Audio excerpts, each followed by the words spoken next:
26/11चा mastermind Tahawwur राणाला उद्या सकाळी भारतामध्ये आणणार असल्याची माहिती सूत्रांकडून मिळते। एनआयएची टीम तहव्वूर राणाला उद्या सकाळी दिल्लीमध्ये घेऊन येईल। राणा सुरुवातीचे काही आठवडे एनआयएच्या कोठडीमध्ये असेल।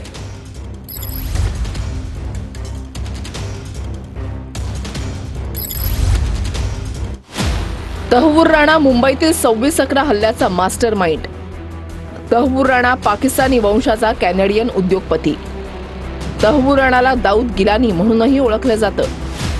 FBI अमेरिकन तपास यंत्रणेनं ऑक्टोबर 2009 मध्ये राणा आणि डेव्हिड हेडलीला शिकागो विमानतळावर पकडलं। राणा पाकिस्तानी अमेरिकन दहशतवादी डेव्हिड कोलमन हेडलीशी संबंधित। राणा हेडलीला मुंबईवर हल्ला घडवून आणण्याच्या आणि हल्ल्याची योजना आखण्यासाठी मदत केल्याच्या आरोपाखाली 2013 मध्ये दोषी। हेडली आणि राणाकडून भारतामध्ये एक कंपनीची स्थापना। हेडली 2007 ते 2008 दरम्यान 5 वेळा भारतामध्ये आला होता। हेडली आणि राणानं मुंबई हल्ल्यासाठी रेकी केली होती।